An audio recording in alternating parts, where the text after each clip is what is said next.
وسلام على عباده الذين اصطفى أما بعد.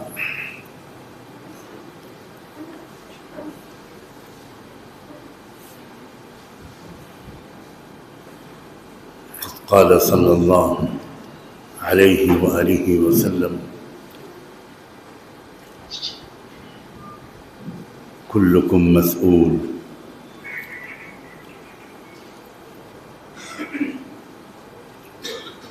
وكلكم مسؤول عن رعيته،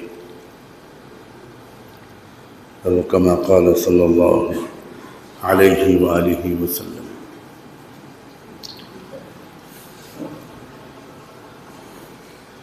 سبحان ربك رب العزة عما يصفون وسلام على المرسلين والحمد لله رب العالمين. اللهم صل على سيدنا محمد وعلى آل سيدنا محمد وبارك وسلم.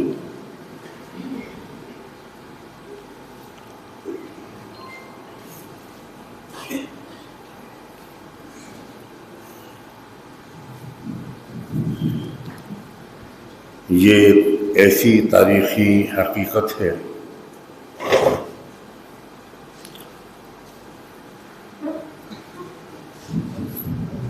کہ خواہش کے باوجود کوئی اس کا انکار نہیں کر سکا.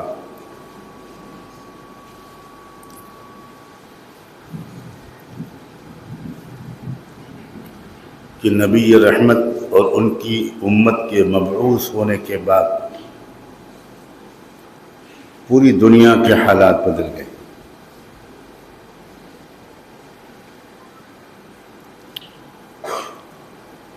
میں نے، اگر آپ نے نوٹ کیا ہو تو میں نے صرف نبی رحمت کے مبعوث ہونے کی بات نہیں کہی، میں نے نبی رحمت اور ان کی امت کے مبعوث ہونے کی بات کہی کہ بہت فرق ہے.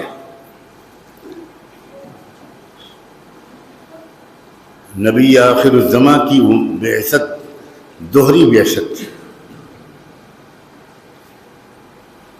پہلے اقوام عالم میں اصلاحات لانے کے لیے نبی و رسول بھیجے جاتے تھے جن کی تعداد لاکھ سوا لاکھ ہے.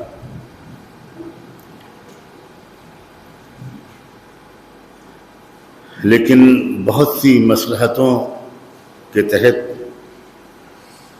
اللہ نے ازل سے یہ طے کر رکھا تھا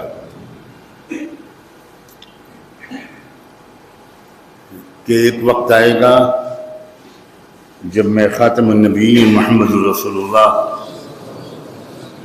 کی ذات عالی پر نبوت کے سلسلے کو مکمل کر دوں گا.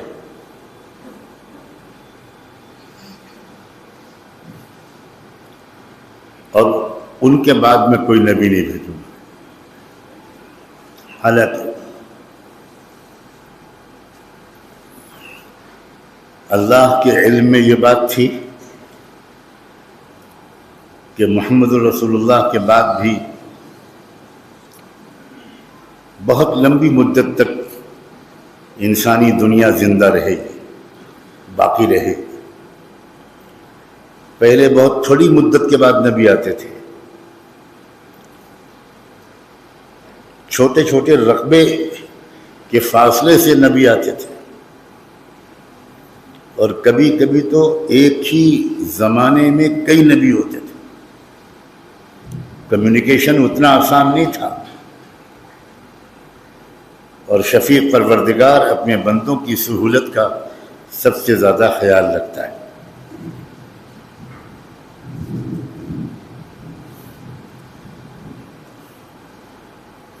نبیوں کا آنا ایک بہت بڑی نعمت بھی تھی، لیکن ایک بہت بڑا امتحان بھی تھا. اس لیے کہ انسان کی ایک کمزوری ہے کہ اگر اس کی عقیدت کا مرکز کوئی شخص بن گیا تو اس مرکز کو تبدیل کر کے کسی اور سے اپنی عقیدت کو وابستہ کرنا اکثر اس پرانی عقیدت والوں کے لیے مشکل ہوا کرتا تھا اور مشکل ہوا کرتا ہے. اور یہی وجہ ہے کہ اکثر پچھلے نبیوں کے ماننے والے نئے نبی کے انکار کرنے والے بنتے تھے، کیونکہ وہ شخصی اٹیچمنٹ، وہ شخصی وابستگی جو کسی نبی کی ذات سے وابستہ ہوتی تھی وہ رکاوٹ بن جاتی تھی کسی نئے نبی سے اپنے عقیدت کے رشتے کو وابستہ کرنے کے راستے میں. اور اسی لیے میں نے کہا کہ نئے نبی کا آنا جہاں نعمت ہوتا تھا وہیں سخت آزمائش بھی ہوتا تھا. اور اللہ نے رسول اللہ صلی اللہ علیہ وآلہ وسلم کی ذات عالی برکات، ذات والا برکات پر نبوت کے سلسلے کو مکمل کر کے ان کی امت کو قیامت تک کے لیے اس سخت امتحان سے بچا لیا. اب ہمارا مرکز عقیدت کوئی اور ہو ہی نہیں سکتا محمد الرسول اللہ کے علاوہ. اب اس امتحان کا کوئی خطرہ نہیں باقی رہا. ایک بہت بڑے یہودی مصنف نے لکھا ہے، بلکہ لکھا کیا ہے، سیدنا عمر بن خطاب کے زمانے میں ایک یہودی بہت بڑے عالم اور مذہبی رہنما نے یہ بات کہی تھی کہ قرآن مجید کی یہ جو آیت ہے الیوم اکملت لکم دینکم واتممت علیکم نعمتی ورضیت لکم الاسلام دینا، آج ہم نے تمہارے لیے تمہارے دین کو مکمل کر دیا اور اپنی نعمت کو تمام کر دیا. یہودی عالم نے کہا تھا سیدنا عمر بن خطاب کے دور میں کہ اگر یہ آیت ہم یہودیوں پر اتری ہوتی تو ہم اس دن کو اپنی سب سے بڑی عید کا دن کے طور پر مناتے. اس کے پیچھے اس قلبی کیفیت کو سننے اور سمجھنے کی کوشش کیجیے کہ وہ یہودی عالم کیا کہنا چاہ رہا تھا. وہ یہ کہنا چاہ رہا تھا کہ ہم ایک نبی کو فالو کر رہے ہوتے تھے اور پھر بھی ہمیں دھڑکا لگا رہتا تھا کہ کوئی اور نبی نہ آ گیا ہو.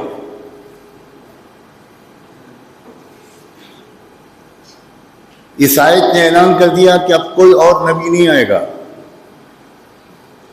اگر ہم پر یہ آیت اترتی تو ہم اس کو جشن کے طور پر، عید کے طور پر مناتے. سیدنا عمر کے کانوں تک یہ بات پہنچی. سیدنا عمر نے کہا کہ کیا اس کو نہیں معلوم کہ یہ آیت عرفات کے دن میں اتری ہے اور اس سے بڑھ کر کوئی اور جشن اور کوئی عید کسی قوم کے نے نہ کبھی منایا ہے نہ کوئی منا سکتا ہے. ہم تو ہر سال اس کا جشن مناتے ہیں.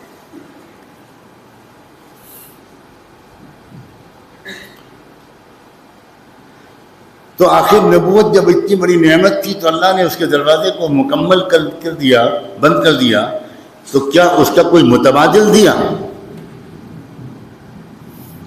کوئی آلٹرنیٹ سسٹم دیا؟ اس لیے کہ ضرورت تو باقی ہے.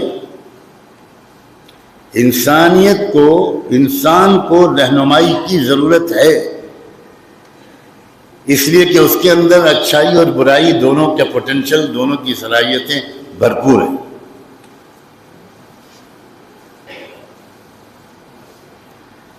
تو جب ضرورت باقی ہے رہنمائی کی تو رہنمائی کا دروازہ بند کیوں کر دیا گیا؟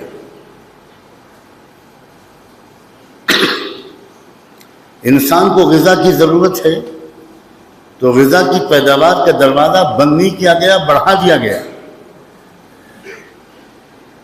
انسان کو روشنی اور ہوا کی ضرورت ہے،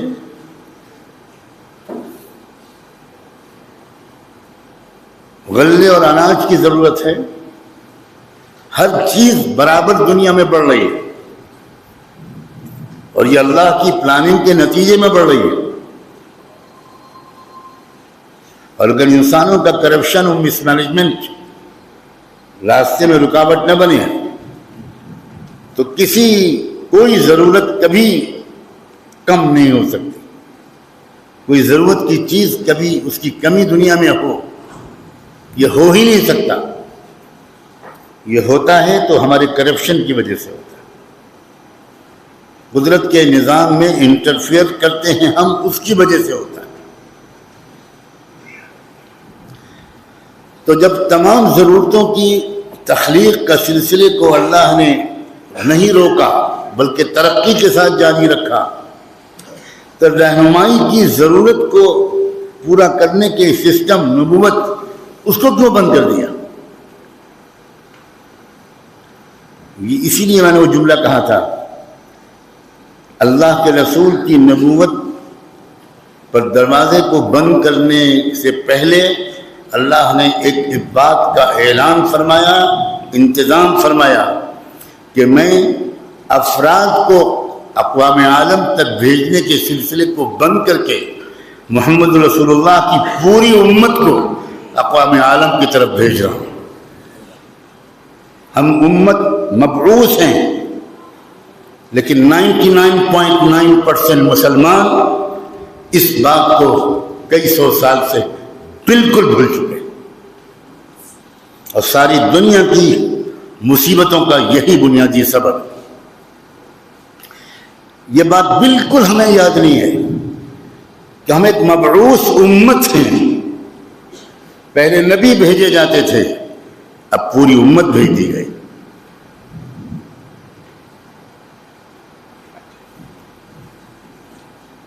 آپ آن ڈیوٹی کہیں پر بھیجے جائیں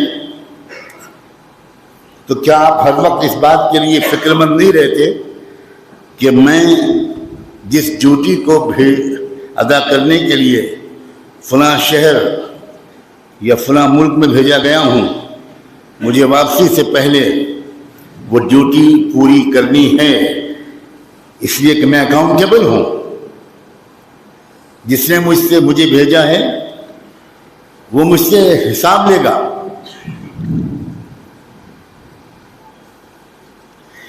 بہت مختصر عرض ہے کہ جب تک مسلمان یہ سمجھتے تھے کہ ہم ایک ریسپانسبل قوم ہیں،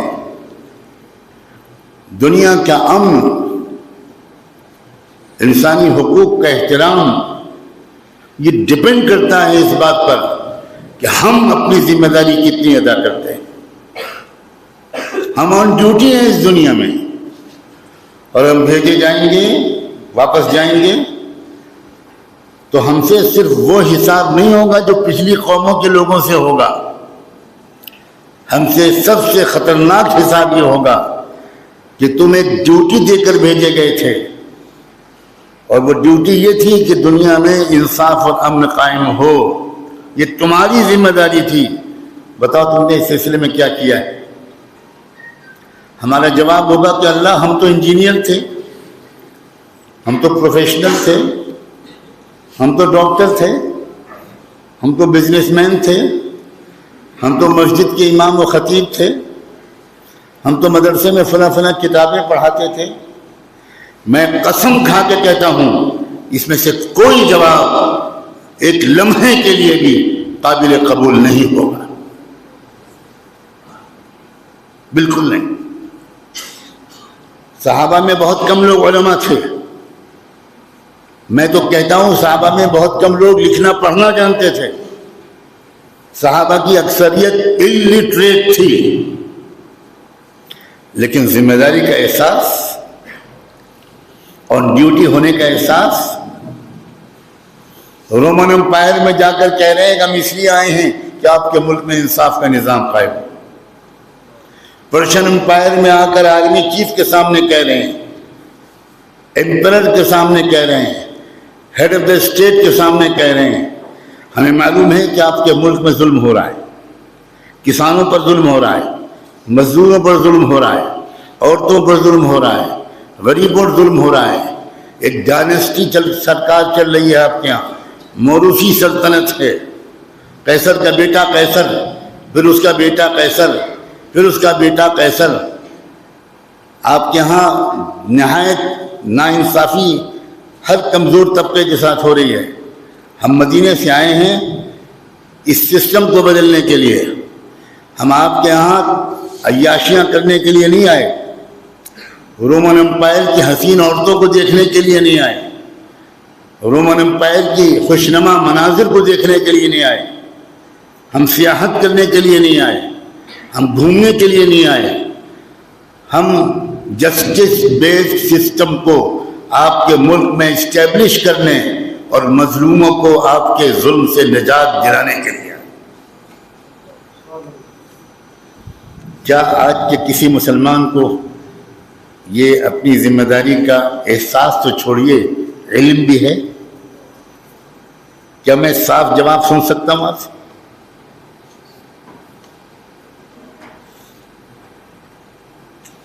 زیادہ سے زیادہ ہم ذمہ دار کس کے ہیں؟ ایک بیوی اور 3 بچوں کے، نتھنگ مور دین دیٹ۔ ہم اپنی فیملی کے ذمہ دار ہیں۔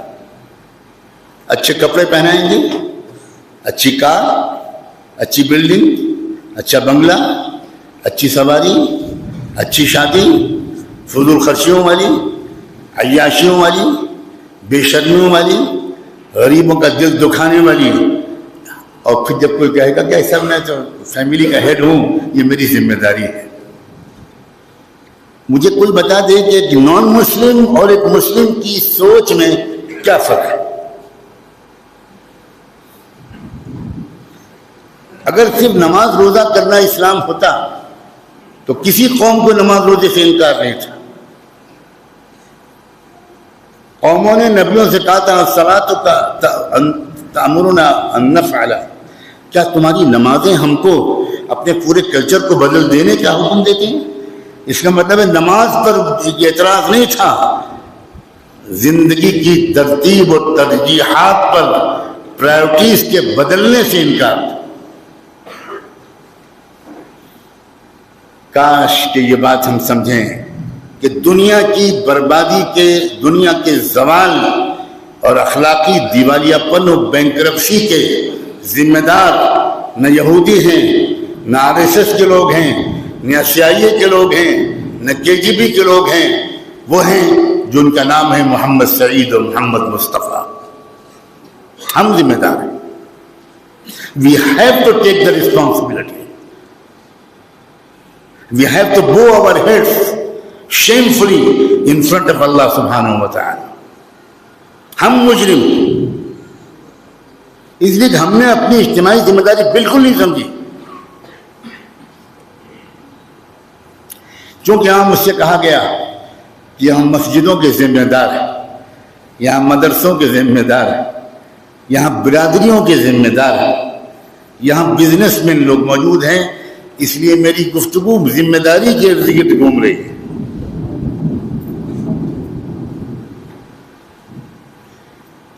خدا کے لیے سنجیدگی سے سمجھیے اور یہ مانیے کہ ہم نے اسلام کو ابھی تک نہیں سمجھا۔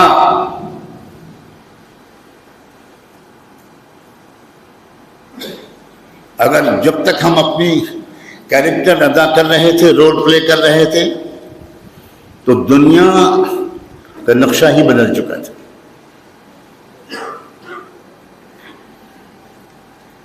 لیکن دنیا کی خدمت، انسانی برادری کی خدمت اور آل راؤنڈ ڈیولپمنٹ کے لیے اپنی ریسورسز کو لگانا، اپنے ہی وسائل کو خرچ کرنا، اپنی صلاحیتوں کو کھپانا، اپنی جانوں کا نذرانہ پیش کرنا، جب سے مسلمانوں نے چھوڑا ہے، یہ صرف مسلمانوں کا زوال نہیں ہوا، دنیا لٹ گئی۔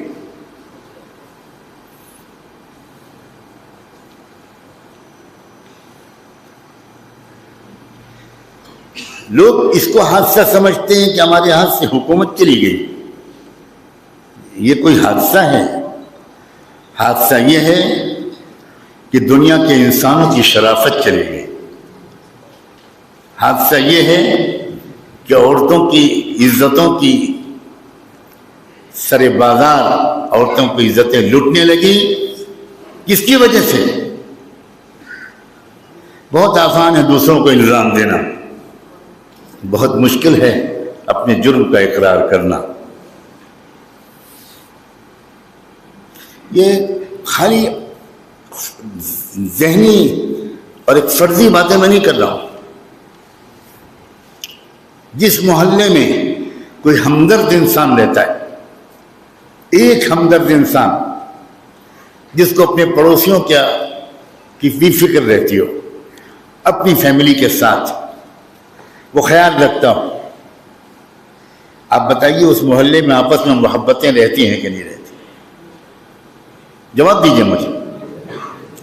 وہ شخص جو سب کا یہ کیئرنگ اور لونگ اور شیئرنگ رشتہ رکھتا ہے، کوئی انسان، وہ انسان ہزار سیاسی پارٹیاں مخالف وہاں موجود ہوں، لیکن اس انسان کی محبت سب کے دل میں رہتی ہے.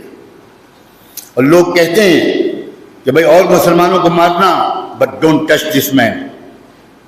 یہ تو ہمارے دیوتا ہے. یہ آج بھی ہو رہا ہے کہ نہیں ہو رہا ہے؟ کیوں؟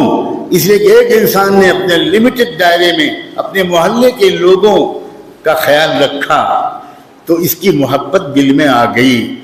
جب مسلمان بحیثیت امت دنیا کے انسانوں کے غمخوار تھے تو دنیا کے انسانوں کے دلوں میں مسلمانوں کی محبت کوٹ کوٹ کے بھر گئی.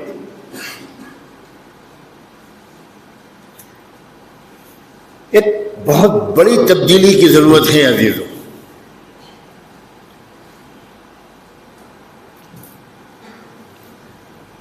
اپنے حقوق کی لڑائی تو دنیا کی سب قومیں لڑتی ہیں.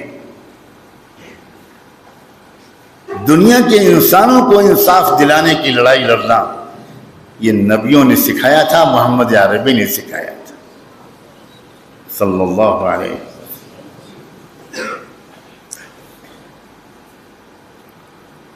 یہ اپروچ، یہ نظریہ حیات، یہ ورلڈ ویو، یہ تصور حیات، اپنی ذمہ داریوں کا یہ ادراک پھر سے واپس آ جائے تو پھر سے ہمارا ماضی واپس آ جائے گا.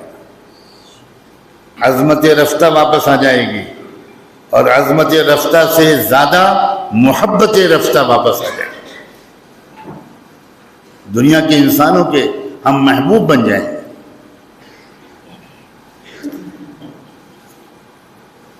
بڑی زبردست کوتاہی ہم سے ہوئی ہے، بہت زبردست کوتاہی. احساس ذمہ داری، فرائض کا تصور ہمارا بدل گیا.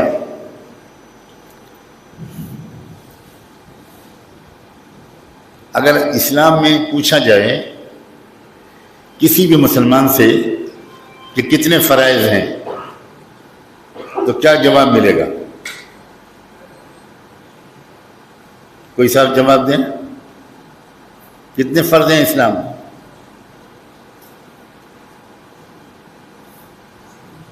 بتائیے. مفتی صاحب آپ بتائیے، آپ تو مفتی ہیں.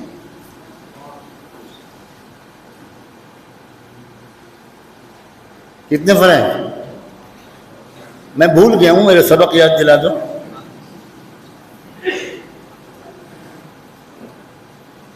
کیوں بھائی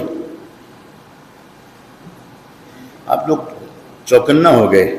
میری پہلے کی بات نہ ہوتی اور میں اچانک آپ سے سوال پوچھتا، سب کہتے 5 فرائض ہیں. جناب یہ ارکان ہیں، فرائض نہیں ہیں. فرائض کی فہرست بہت لمبی ہے. کیا والدین کی اطاعت و فرما برداری فرض نہیں ہے؟ کیا میاں بیوی کے خوشگوار تعلقات فرض نہیں ہیں؟ کیا غریبوں کی خدمت فرض نہیں ہے؟ کیا مظلوموں کو انصاف دلانے کی کوشش فرض نہیں ہے؟ ہمارا تصور فرائض بالکل غلط ہے. ہم سمجھ رہے ہیں کہ ہم نے 5 وقت کی نماز پڑھ لی، ہم رمضان کے روزے رکھ لیے، زندگی میں ایک حج کر لیا اور زکوٰۃ ادا کر دی اور ابھی اس طرح کے مدرسے کے سفیر کو 15 دفعہ دوڑایا ہم نے اور اس کو ذلیل کیا اور اس سے کہا کہ پچھلے سال کی رسید دکھائیے، اور اس نے دکھایا کہ آپ نے زکوٰۃ 200 روپے دی تھی، تو اب ہم کہتے ہیں کہ اس سال کورونا کے بعد ہے ہم آپ 100 روپے زکوٰۃ دیں گے، اور ہم نے سمجھا کہ ہم نے اس طرح 5 فرض ادا کر دیے۔ جی نہیں، یہ ارکان ہیں، فرائض کی فہرست لمبی ہے۔ پھر سے اسلام کو سمجھیے اور گستاخی معاف، پھر سے کلمہ پڑھ کر مسلمان ہوئیے۔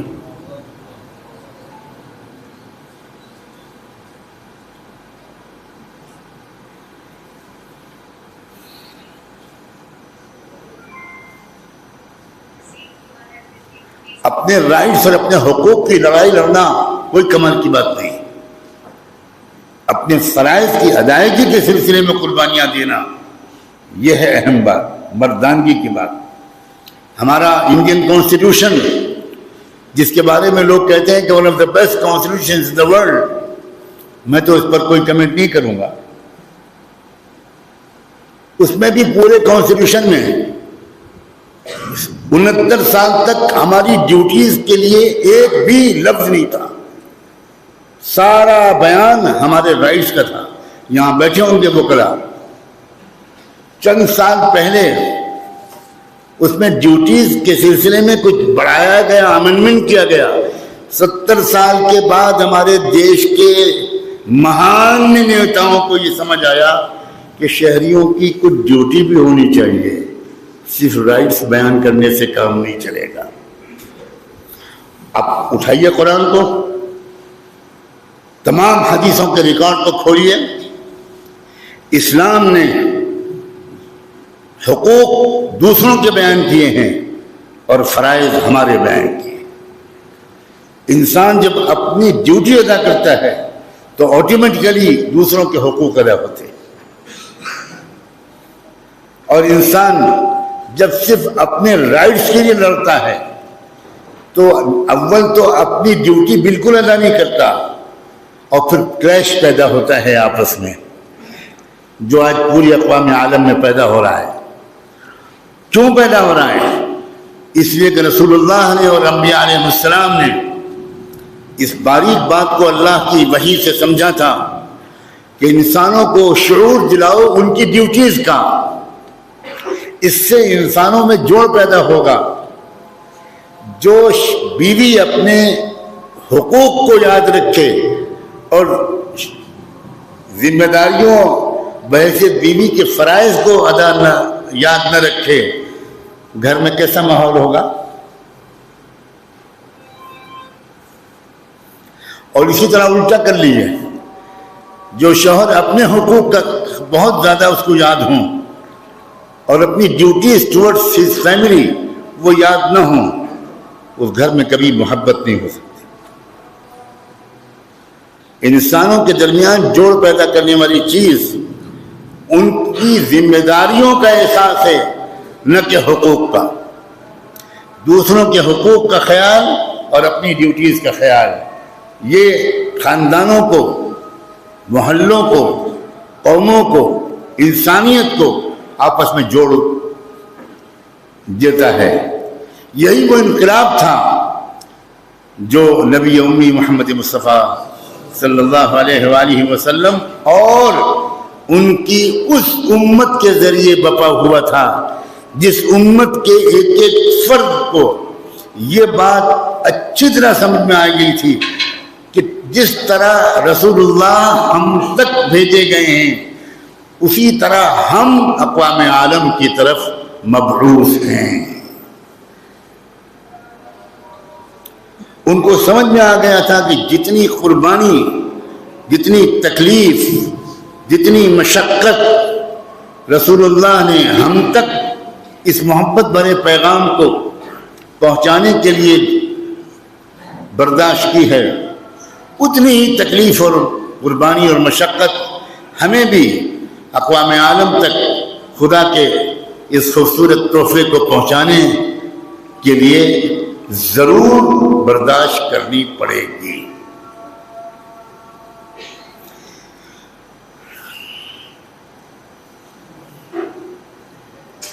قرآن مجید میں کئی جگہ پر ایک ہی لفظ رسول اللہ کی ذمہ داری کی بیان کرنے کے لیے استعمال ہوا اور وہی لفظ ان کی امت کی ذمہ داری سے بیان کرنے کے لیے استعمال ہوا. سورہ حج کی آیت ہے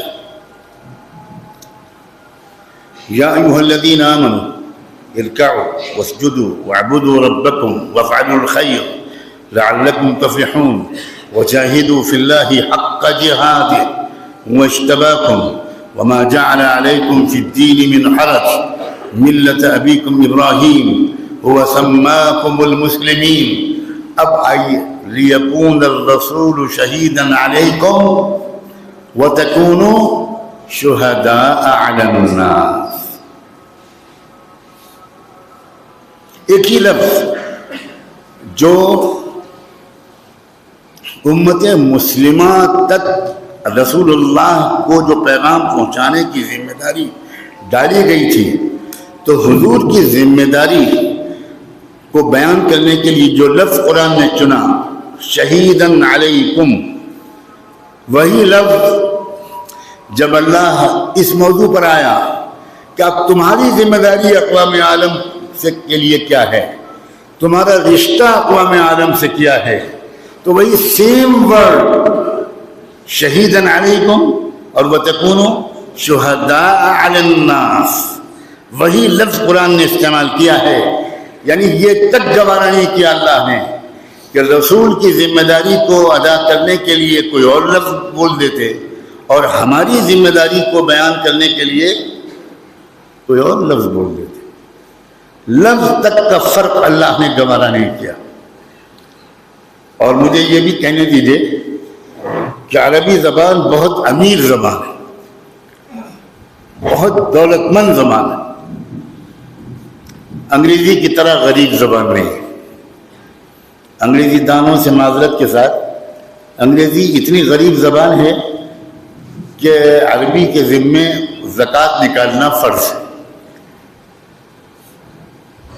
اللہ کا شکر ہے میں بہت اچھی انگریزی جانتا ہوں، میں نے انگریزی میں شاعری بھی کی ہے، اور اللہ کا شکر ہے کہ میں بہت اچھی عربی جانتا ہوں. معلوم ہوتا ہے انگریزی جو ہے وہ کشکول لیے کھڑی رہتی ہے عربی کے سامنے کہ کچھ زکوٰۃ کے طور پر کچھ الفاظ دے دو. اتنی مغربی زبانیں بہت فقیر زبانیں، اس کی وجہ ہے مغرب کا مزاج ٹیکنیکل ہے، لٹریری نہیں ہے. مشرق کا مزاج ادبی اور رومانی اور روحانی ہے. رومانی اور روحانی مضامین کے بیان کرنے کے لیے الفاظ کی کثرت چاہیے، اور ٹیکنیکل مشینری میکینیکل مضامین کی ادائیگی کے لیے زیادہ الفاظ کی ضرورت نہیں ہے. اس کے باوجود اللہ تعالیٰ عربی کے وسیع خزانے الفاظ سے کوئی اور لفظ لے کر کچھ ڈفرینشیٹ کر سکتا تھا تاکہ نبی کی ذمہ داری اور امت کی ذمہ داری میں کچھ فرق تو رہے. مگر اللہ تعالیٰ نے ذرا بھی دوسرا لفظ استعمال کرنا گوارا نہیں کیا تاکہ مسلمانوں کو یہ میسج جائے کہ تم پر اتنی ہی گرابار ذمہ داری میں ڈال رہا ہوں. اقوام عالم کے لیے انسانی برادری کے تئیں جتنی بھاری ذمہ داری میں نے محمد رسول اللہ پر ڈالی تھی، اور دیکھ لینا اس میرے پیارے لاڈلے بندے نے وہ ذمہ داری اس طرح ادا کی کہ مہینوں مہینوں گھر میں چولہا نہیں جلا، مگر ذمہ داری کی ادائیگی میں کوئی کوتاہی نہیں. پیٹ پر پتھر باندھنے پڑے تو باندھے، مگر ذمہ داری کی ادائیگی میں کوئی کوتاہی نہیں. دندان مبارک شہید ہوئے، آپ کے ہیلمٹ کی کڑیاں آپ کے چہرے کے اندر گھس کر داڑھ تک پہنچ گئی، چہرہ زخمی ہو گیا، ذمہ داری کی ادائیگی میں پھر بھی کوئی کوتاہی نہیں. طائف میں بری طرح پتھرا ہوا، مبارک پیر ٹوٹ گئے، گر پڑے آپ، بے ہوش ہو گئے، مگر ذمہ داری کی ادائیگی میں کوئی کوتاہی نہیں. اور ہم ایک ڈش کم کرنے پر تیار نہیں ہیں کہ دسترخوان پر ایک سالن کم ہو جائے تاکہ اس پیسے سے کسی بھوکے کو ہم کھلا سکیں، کسی کے گھر کے اندھیرے دور کر سکیں۔ ہم کہہ رہے ہیں کہ ہم ان دنیا کی قومیں ہم پر ظلم کر رہی ہیں، میں کہہ رہا ہوں ہم دنیا کی قوموں پر ظلم ہم نے پہلے کیا ہے، اس ظلم کے جواب میں دنیا کی قومیں ہم پر ظلم کر رہی ہیں۔ اور کیا میں یہ کہوں کہ ظلم کے جواب میں ظلم ہی ملتا ہے، اور خدمت کے جواب میں تھوڑے انتظار کے بعد محبتیں ملتی ہیں۔ یہ یونیورسل قانون ہے۔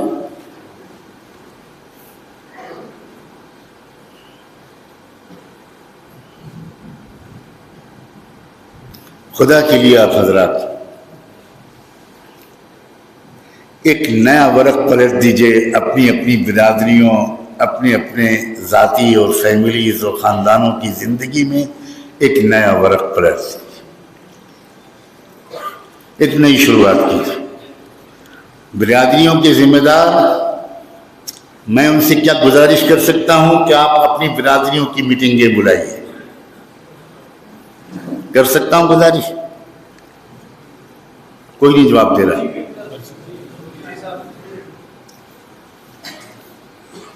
آپ برادریوں کے ذمہ داروں سے کہیں کہ جو کچھ ہو گیا وہ ہو چکا، اب ہماری برادریوں میں جہیز کا مطالبہ نہیں ہوگا، اب ہماری برادریوں میں شادیوں میں عیاشیاں نہیں ہوں گی۔ ابھی آتے وقت، کمرے سے نکلتے وقت مجھے ایک تازہ ویڈیو ملا ہے، حیدرآباد میں ایک نئی بارات، اس بارات میں چوراہوں پر رات کے اندھیرے میں جب بارات گزر رہی ہے تو لوگ نوٹوں کی گڈیاں اڑا رہے ہیں ہوا میں اور لوگ لوٹ رہے ہیں۔ کیا جواب دیں گے یہ مسلمان جو مسجد میں بیٹھ کر نکاح پڑھوا رہے ہیں، نکاح من سنتی؟ کل کو تم ہوگے اور محمد رسول اللہ کا گریبان ہوگا، ہاتھ ہوگا اور تمہارا گریبان ہوگا، اور حضور خدا کے سامنے تم کو پیش کریں گے۔ سب سے پہلے مشرکین سے پہلے، یہودیوں سے پہلے، نصارہ سے پہلے، مورتی پوجا کرنے والوں سے پہلے ان بدماشوں کو جہنم میں بھیجیے جنہوں نے مجھ کو بدنام کیا ہے، جنہوں نے اسلام کو بدنام کیا۔ یہ پیسے جو تم لٹا رہے ہو سڑک پر، اگر ان پیسوں کا صحیح استعمال کرتے تو کئی سو یتیم لڑکیوں کو بھی سہاگ مل جاتا۔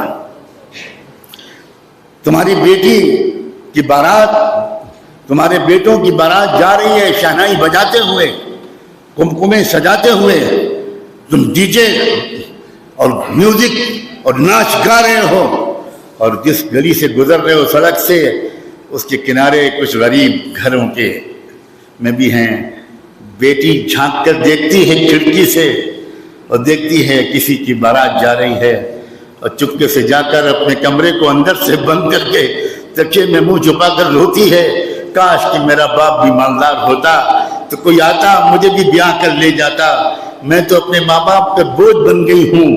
جس وقت وہ لڑکی رو رہی ہوتی ہے اسی وقت اللہ کاتب تقدیر کو حکم دے رہے ہوتے ہیں، لکھ دو اس شادی میں پھوٹ پڑے گی، اس میں طلاقیں ہوں گی، اس میں قتل و غارت گری ہوگی۔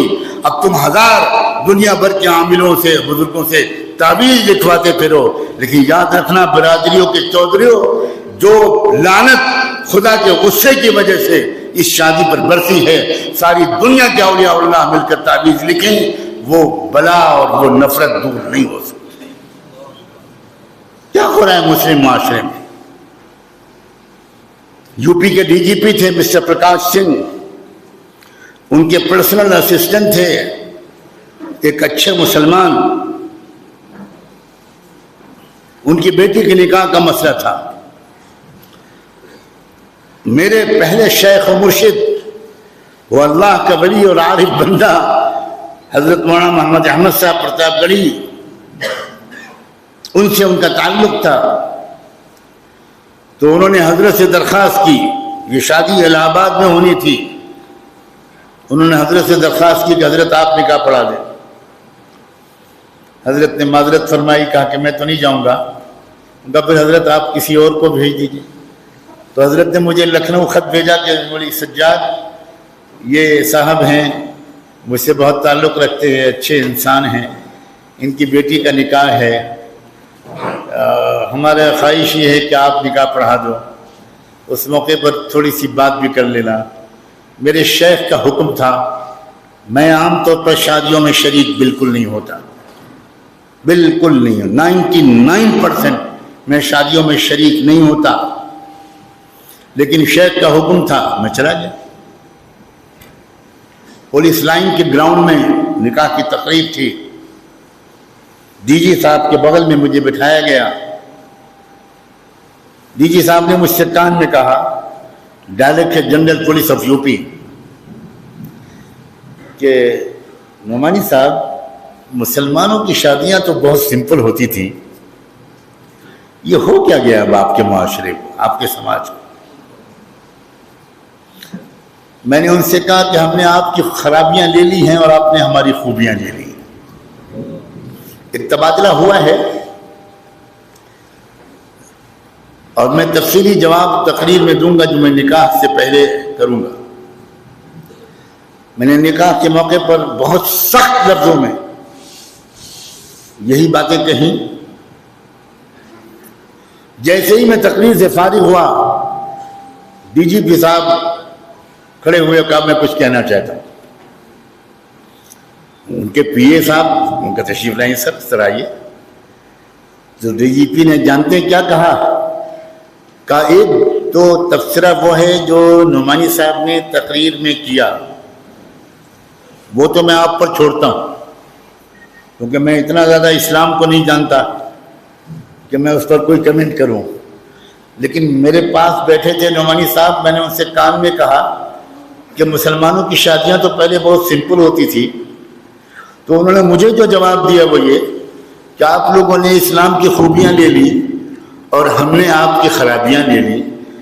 یہ جواب انہوں نے مجھ سے کان میں کہا تھا، لیکن میں آپ مسلمانوں سے کہنا چاہتا ہوں کہ میں ٹوٹلی ایگری کرتا ہوں نعمانی صاحب سے، ایبسلیوٹلی صحیح کہا انہوں نے کہ واقعی ہمارے سماج کی جو خوبیاں، ان کے اسلام کی خوبیاں تھیں، وہ ہمارے سماج نے لی ہیں۔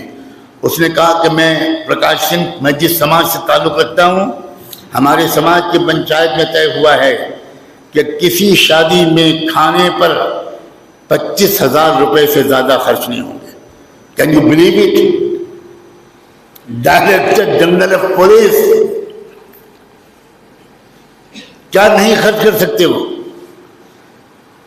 ہم اور آپ بالکل آنکھیں بند کیے ہوئے ہیں اپنے پڑوسی قوم کی مضبوطی کے اسباب پر غور کرنے کے۔ ہم حقائق کو جھٹلا رہے ہیں، ہم شتر مرغ کی طرح اپنی گردن کو ریت میں چھپا کر تیر و نشتر سے اپنے کو محفوظ سمجھنے کی مہلک غلطی کر رہے ہیں۔ آپ میں بڑے بڑے مالدار بزنس مین بیٹھے ہوں گے۔ ابھی چند مہینے پہلے اوبرائے کے مالک سے میری ملاقات ہوئی۔ اوبرائے چین آف ہوٹل، آپ جانتے ہیں پوری دنیا میں اوبرائے ہوٹلز ہیں۔ اوبرائے ہوٹل کا مالک ایک سکھ ہے۔ اس نے مجھ سے کہا آن ریکارڈ، اپنا ریکارڈ سیکرٹری سے کہا لا کے دکھاؤ مولانا صاحب کو، کیونکہ میں اکال تخت گیا تھا، سکھوں کے رہنما سے ملا تھا۔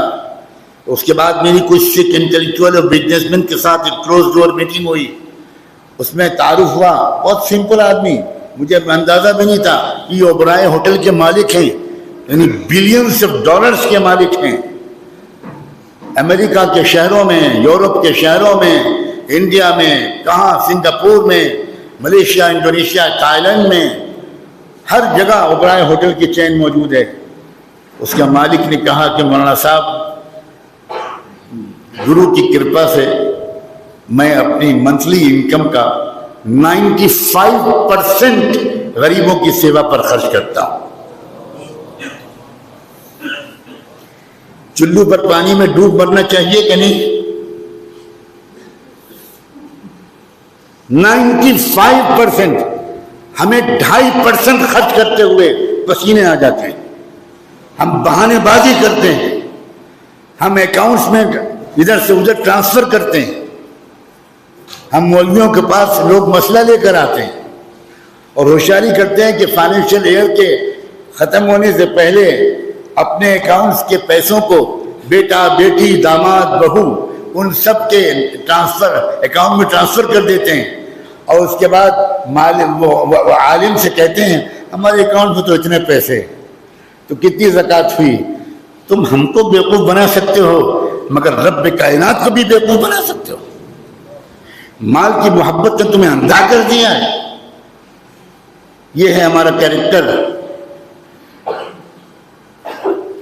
ہم جتنے بدترین حالات کا اس وقت شکار ہیں، سچ کہتا ہوں عوام الناس کی محفل یہ نہیں ہے، ورنہ میں وہاں شاید یہ جملہ نہ بولتا، ہم اس سے زیادہ برے حالات کے مستحق ہیں۔ یہ تو رحمت دو عالم کے آنسوؤں کی کچھ برکت ہے، کچھ آبرو رکھی ہوئی ہے کہ اللہ ہم کو ابھی وہ سزا نہیں دے رہا ہے جس کے ہم اپنی جرائم کی وجہ سے مستحق۔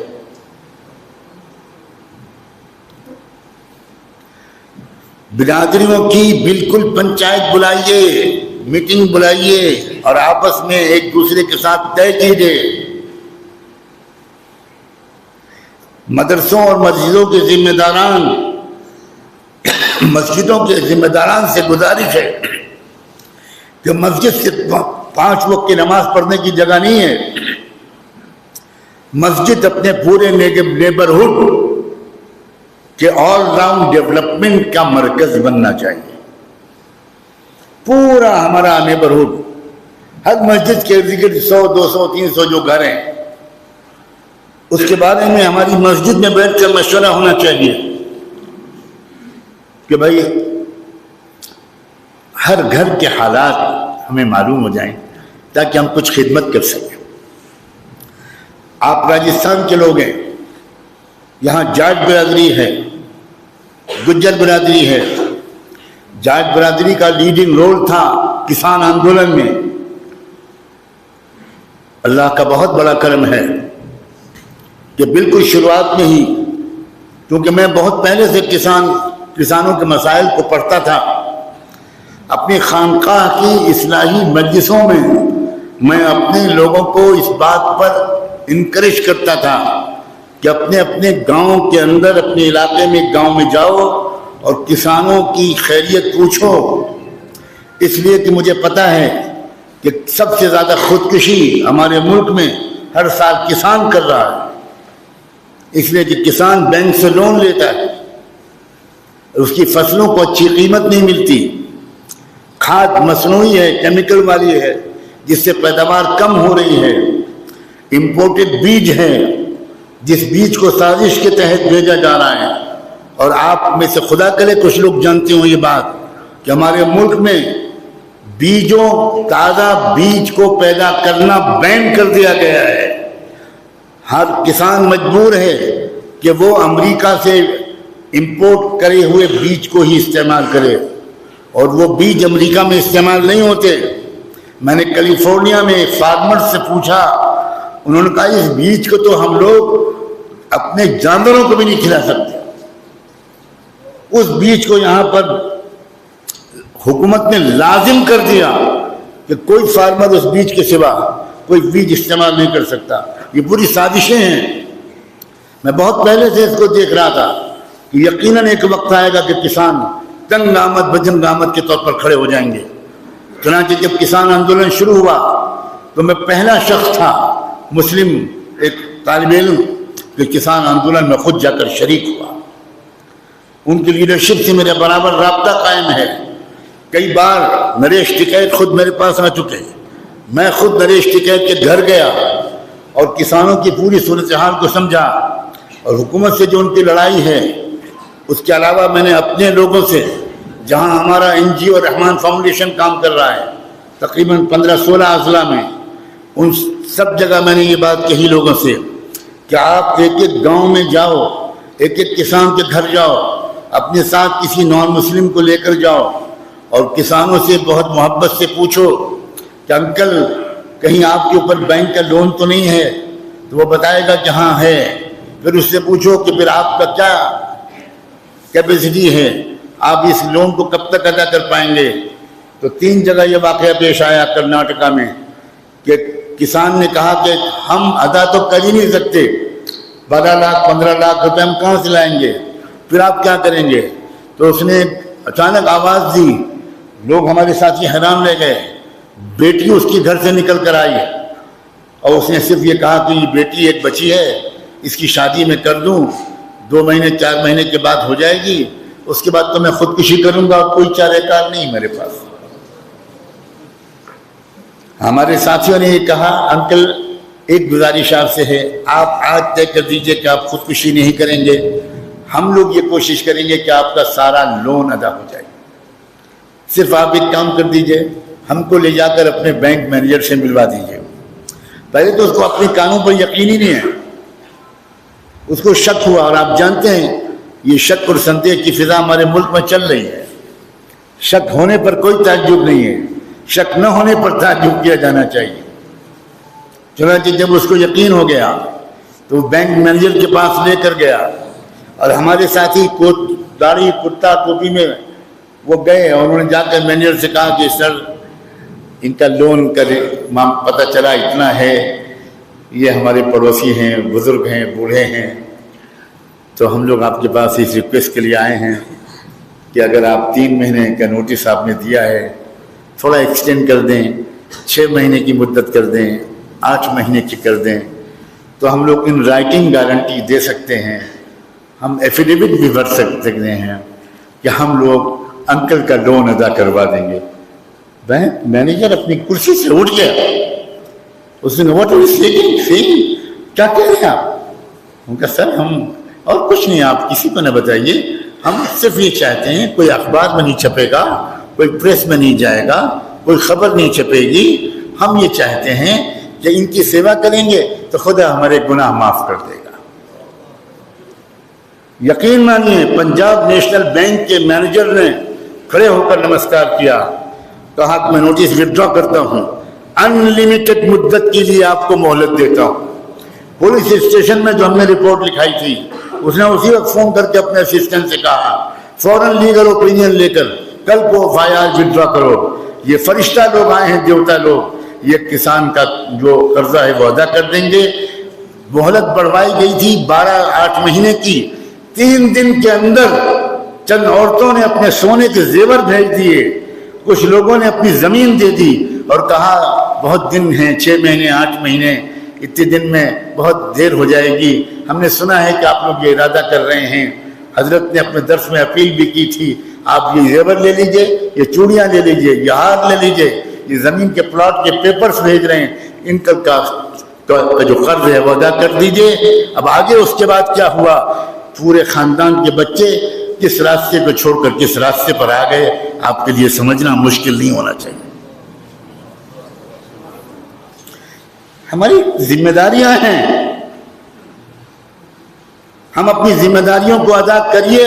حقوق آپ کو سونے کی تشتری میں رکھ کر دیے جائیں گے, اور آپ ذمہ داریوں کو ادا کیے بغیر حقوق کی لڑائی لڑیں گے, دشمنی بڑھنے کے سوا کچھ نہیں ہوگا. یہ بات میں آپ سے کہہ رہا ہوں. جب میں ان سے بات کرتا ہوں تو حقوق کی بات کرتا ہوں, ڈنکے کی چوٹ پر کرتا ہوں, قانون کے حوالوں کے ساتھ کرتا ہوں, ممکن حد تک پوری جرأت و حوصلے کے ساتھ کرتا ہوں. لیکن آپ سے کچھ اور کہنا ہے مجھ کو. ذمہ داریوں کا احساس دلانا چاہتا ہوں. اگر یہ واقعی ذمہ داروں کا مجمع ہے, اگر یہ تماشبینوں کا مجمع ہے, گستاخی معاف, اگر یہ صرف کانوں کی ذہنی عیاشی, کان کی عیاشی کے لیے ہم لوگ بیٹھے ہیں, تو میں آپ سب کو اور آپ کے مستقبل کو اور آپ کی اولاد کے مستقبل کو اللہ کے حوالے کرتا ہوں.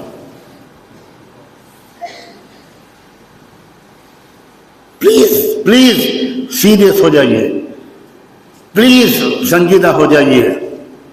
زمانہ بڑے شوق سے سن رہا تھا, ہم ہی سو گئے داستان کہتے کہتے. آج یہاں کے ڈپٹی میئر صاحب مجھ سے پاس آئے تھے, ہیں ہاں, آج ڈپٹی میئر صاحب مجھ سے ملنے آئے. اس وقت میرے پاس وقت بہت کم تھا, یہ چاہتا تھا ان کو قصہ سناؤں, اب آپ کو سناتا ہوں. میں لندن گیا, لندن کی لیڈس یونیورسٹی میں میرا لیکچر ہوا. اللہ جانے کہاں سے وہ خبر پہنچی, لندن کے میئر کے پاس. آپ جانتے ہیں کہ برطانیہ کا جو گورننس سسٹم ہے, شاندار گورننس سسٹم, انہوں نے ہر شہر کے جو لوکل گورنمنٹ ہے اس کو بہت پاور دیے ہوئے ہیں. وہ ہر بات کو پارلیمنٹ میں لے جانے کی ضرورت ہی نہیں پڑتی. جو لوکل کاؤنسل ہے وہ فلی امپاورڈ ہے, اس کا زبردست بجٹ ہوتا ہے, اور وہاں کا اصل حکمراں وہاں کا میئر ہوتا ہے. اس میئر تک کسی طرح سے میری بات پہنچی, مجھے نہیں معلوم, یاد نہیں رہا کیسے. تو میئر کی طرف سے ایک آفیشیل لیٹر میرے پاس آیا, اور اس میں کہا کہ ہم آپ کو ایک سرکاری استقبالیہ دینا چاہتے ہیں, اور ہو از ہو جو لندن کے چوٹی کے لوگ ہیں, vice chancellors, members of council, ان سب کو انوائٹ کرنا چاہتے ہیں. فلاں اور فلاں ڈیٹ ہمارے لیے سوٹ کرتی ہے, اگر آپ کو یہ ڈیٹ پسند کر لیں تو وہ اطلاع کریں. میں نے لوگوں سے پوچھا کہ ایک مولوی آدمی اس کو لندن کے میئر استقبالیہ دے رہا ہے, کیا مطلب ہے بھائی, کیوں ہے یار, کہ کبھی ایسا ہوا ہے؟ انہوں نے کہا کہ ہم لوگوں کی یادداشت میں تو نہیں ہوا, پورے دنیا سے علماء آتے ہیں. اب آپ کی کون سی تقریر ان تک پہنچی ہے, کیا رپورٹ پہنچی, ہم نہیں معلوم. تو ہم نے کہا آپ لوگ پتہ تو لگائیے ان کا. ٹھیک ہے, ہمارے جو مسلم کاؤنسلرز ہیں ان کو انہوں نے اطلاع دی, اور ان کاؤنسلرز کے ساتھ میئر سے ملنے گئے. تو میئر نے کہا کہ میں نے ان کی ایک تقریر سنی ہے جو UN میں انہوں نے کی تھی. وہ تقریر مجھے 1 سال 1.5 سال پہلے انہوں نے کسی نے سنوائی تھی. مجھے پتہ چلا اخبار سے کہ وہ یہاں لندن میں ہیں. تو میں نے اپنی جو کیبنٹ تھی اس میں مشورہ کر کے ایک تجویز پاس کر کے ان کو میں نے بھیجا ہے. اگر وہ منظور کر لیں تو وی ول بی ہائیلی اوبلائزڈ. ہمارے علماء نے کہا کہ مولانا یہ گولڈن چانس ہے, اس کو چھوڑیے مت. خیر میں دعوت قبول کی, صلاۃ الحاجت پڑھی, بھارت میں اپنے بزرگوں کو میں نے فون کر کے دعا کی درخواست کی. اس وقت محی السنہ حضرت مولانا شاہ ابوالفضل صاحب حیات تھے, حضرت قاری صدیق صاحب حیات تھے, حضرت مولانا ابوالحسن علی ندوی حیات تھے, میرے والد ماجد حیات تھے. میں نے ان سب سے کہا کہ دعا فرمائی, یہ ایک عجیب و غریب قسم کی تقریب میں جا رہا ہوں. تو میئر نے واقعی بہت شاندار استقبالیہ دیا, بہت شاندار. اور ایک خاص بات میئر نے یہ کی کہ میئر نے کہا کہ مولانا نعمانی صاحب کے کاؤنسل کی پریمائزز میں داخلے سے 3 گھنٹے پہلے اور ان کے وہاں سے نکلنے کے 3 گھنٹے بعد تک کوئی شراب ہماری کاؤنسل کی بلڈنگ میں کوئی نہیں پی سکتا, کسی جگہ سرو نہیں کی جائے گی, ٹوٹلی بین کرنے کا آرڈر کر دیا اس نے. اور استقبال ہوا.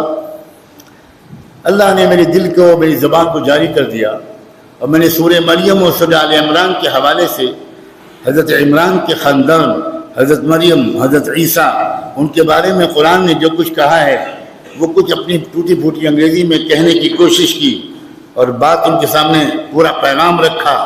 اور انہوں نے کہا کہ کوئی مسلمان, میں نے کہا کہ مسلمان ہو ہی نہیں سکتا جب تک کہ وہ حضرت عیسیٰ کو خدا کا پیغمبر و رسول نہ مانے, جب تک کہ حضرت مریم کی عظمتوں کا احترام اس کے دل میں نہ ہو, وغیرہ وغیرہ. میں جیسے ہی تقریر کر کے فارغ ہوا, میئر صاحب پاس میں بیٹھے تھے. اس سے پہلے کہ وہ آخری کنکلوڈنگ ایڈریس کرتے, ایک خاتون کھڑی ہو گئی, بوڑھی اور بزرگ خاتون, انگریز. جب وہ کھڑی ہوئی تو اتنی بھررائی ہوئی اس کی آواز تھی کہ وہ بول نہیں پا رہی تھی, اور اس نے بہت ایموشنل لہجے میں روتے ہوئے کہا, I am now 80 years old. میں 80 سال کی ہو چکی ہوں, اور ہو سکتا ہے کہ میں بہت جلد دنیا سے چلی جاؤں. آج جو کچھ مولانا مسٹر سجاد نعمانی صاحب, I bear witness, آپ نے جو کچھ کہا ہے ایک خدا کے بارے میں, آپ نے جو کچھ کہا ہے جیسس کرائسٹ حضرت عیسیٰ کے بارے میں, آپ نے جو کچھ کہا ہے لیڈی ماریا یعنی حضرت مریم کے بارے میں, آپ نے جو کچھ کہا ہے فیملی آف عمران یعنی آل عمران کے بارے میں, اور آپ نے جو کچھ کہا ہے ڈے آف ججمنٹ کے بارے میں, اور آپ نے جو کچھ کہا ہے پروفٹ محمد کے بارے میں, میں اس سب کو قبول کرتی ہوں. بٹ اس نے کہا بٹ میں اب شکایت کرتی ہوں, میرے ہنڈریڈس آف مسلم فرینڈس ہیں, کولیگس ہیں, پڑوسی ہیں, سینئرس ہیں, جونیئرس ہیں, not a single Muslim has ever told me that Quran mentions so highly so respectfully about Jesus Christ. آج تک کسی مسلمان نے نہیں بتایا کہ قرآن اتنے اعلیٰ کلمات عیسیٰ علیہ السلام کے بارے میں بولتا ہے. اور مجھے کسی نے نہیں بتایا کہ کوئی مسلمان ہو ہی نہیں سکتا جب تک کہ تمام نبیوں بشمول عیسیٰ پر ایمان نہ رکھے.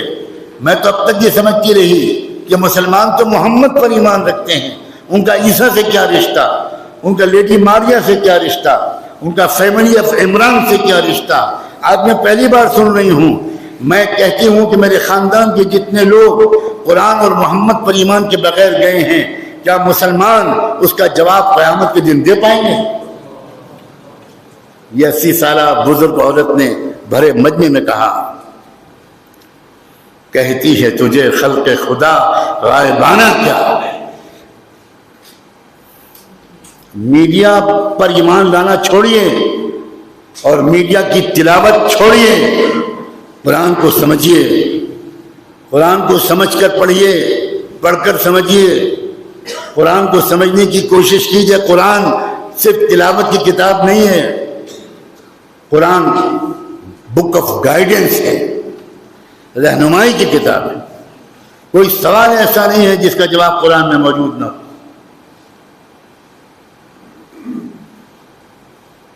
ایک نیا برق پلٹیے. اسکول کالج کے ذمہ داران بھی یہاں ہیں. میں ان سے کہتا ہوں تو گزارش کرتا ہوں، اسکول کے اندر جو بچے آتے ہیں ان بچوں کو ایک اچھا انسان بنانے کے لیے اور مزید جو کچھ کر سکتے ہو کریے پلیز. یہ جو سسٹم ہے نا، ایک سلیبس، ایک کریکولم، پھر امتحان اور پھر پاس ہو کر اگلے کلاس میں جانا اور مقصد ہے کچھ کیریئر بنانا، کچھ پیسے کمانا. علم کی اس سے بڑی کوئی توہین ہو ہی نہیں سکتی. کچھ کیجیے. within the framework of Indian Constitution you can do a lot. Model education کے نام پر آپ اپنے اسکولوں میں تمام اخلاقی قدریں پڑھا سکتے ہیں اور آپ بہترین ایک نمونہ اپنے اسٹوڈنٹس کے سامنے پیش کر سکتے ہیں. ان بچوں کو انسپائر کیجیے، ان بچیوں کو انسپائر کیجیے. ان سے کہیے کہ تم کو پیچھے پیچھے نہیں چلنا، تم کو تہذیبوں کے استادوں کا استاذ بننا ہے. ان کے اندر ایک ڈگنیٹی، سیلف کانفیڈنس، لیڈنگ کا شوق، اپنے ملک سے محبت، ایک غریب انسان کی غربت کو اور جہالت کو، ان دو چیزوں کو، کم سے کم 10 لوگوں کو غربت اور جہالت سے نکالنے کا ہر مسلمان اگر عزم کر لے. آپ بتائیے پورے ملک کی آبادی میں جو ہمارا تناسب ہے، ہم ملک سے غربت اور جہالت کو دور کرنے میں کتنی جلدی کامیاب ہو جائیں گے. لیکن بڑے عزائم نہیں پیدا ہو پا رہے، بڑے ارادے، بڑی سوچ، یہ کہاں چلی گئی بھائی؟ یہ کیوں ہم نے چھوڑ دیا صرف علماء کی تقریروں کے لیے؟ ہر ایک کی ذمہ داری ہے، ہاؤس وائف کی بھی ذمہ داری ہے، ٹیچر کی بھی ذمہ داری ہے، پرنسپل کی بھی ذمہ داری ہے. اور میں نے تو کہا کہ مسجد پورے نیبرہڈ کو کیٹر کرے. ہم لوگوں نے بہت جگہ شروع کرایا ہے. ہر مسجد میں پوری پڑوس کے ایک ایک گھر کا سروے، کس گھر میں کتنے ممبرس ہیں، کوئی ہینڈی کیپ تو نہیں ہے، کوئی فزیکلی چیلنج تو نہیں ہے، کوئی مقروض تو نہیں ہے، کوئی بہت بیمار تو نہیں ہے، وغیرہ وغیرہ. ایسے ایسے کیسز نکل کے آتے ہیں کہ لوگ چھپائے ہوئے ہیں اپنی آبرو کو، حالانکہ گھروں کے اندر کے حالات بہت ہی خطرناک ہیں. اور جب مسجد میں بیٹھ کے اس کا مشورہ ہوا کہ بھئی ہم کو کچھ کرنا چاہیے، تو الحمدللہ مسلمان توجہ دلائی جاتی ہے تو پیچھے نہیں ہٹتا، لیکن توجہ دلانے والے ختم ہو. اونچی سوچ، بلند عزائم یہ ہمارے اندر سے نکل گئے بالکل. میں بڑی امید کے ساتھ یہاں یہ باتیں کہہ رہا ہوں. مجھے امید ہے کہ جے پور اور راجستھان ملک کے مسلمانوں کے لیے نہیں، پورے ملک کے انسانوں کے لیے ایک ایگزامپل سیٹ کرے گا. آپ چند لوگوں نے اتنا بڑا پروگرام کر کے دکھایا کہ نہیں دکھایا؟ بتائیے.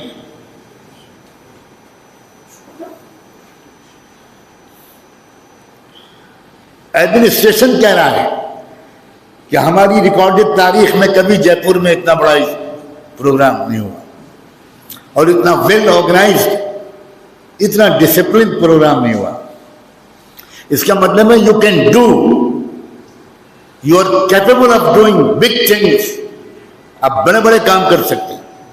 پلیز اس جلسے کے نقطۂ آغاز بنائیے. اس جلسے کی آرگنائزنگ کمیٹی سے میں یہ گزارش کرتا ہوں کہ ان خطوط پر آپ عملی کام شروع کر دیجیے. ایک ایک کر کے کچھ نقشہ بنائیے, کچھ مسجدوں کو چنیے, کچھ مدرسوں کو چنیے, کچھ اسکولوں اور کالجوں کو چنیے, کچھ ایکٹیوسٹ مردوں اور عورتوں کا انتخاب کیجیے اور تھوڑا تھوڑا کام چھوٹے چھوٹے پیمانے پر یہ شروع کیجیے. اللہ کرے کہ آپ پورے ملک کے لیے ایک نمونہ بن سکیں. کوئی تو آگے بڑھے. میں نے جتنی امیدوں کے ساتھ یہاں گفتگو کی ہے 2-4 سال سے, شاید میں نے اتنی امید کے ساتھ کہیں اور گفتگو نہیں کی. مولانا آپ کو یاد دہانی کرا دیں, الحمدللہ انہیں خطوط پر یہ خطوط باقاعدہ 2 سال سے کام چل رہا ہے. ماشاء اللہ, تبھی تو میں سب کچھ کہہ رہا ہوں. دل کو دل سے راہ ہوتی ہے. آگے بڑھائیے اس کو, اور انشاءاللہ چند دنوں میں ہم ایک ملک گیر پیمانے پر ایک کام کا لائحہ عمل پیش کریں گے, اور انشاءاللہ مختلف علاقوں میں جو کام ہو رہا ہے ان سب کی قدر کرتے ہوئے اس کو ایک لڑی میں پرونے کی کوشش کریں گے. آپ سب کا بہت بہت شکریہ کہ اتنی دیر تک میری تلخ و تیز و تند قسم کی گفتگو کو آپ نے سنا, برداشت کیا. اللہ تعالیٰ آپ سب کی عمروں میں برکت فرمائے, دونوں جہان کی خوشیاں نصیب فرمائے. جزاکم اللہ تعالی.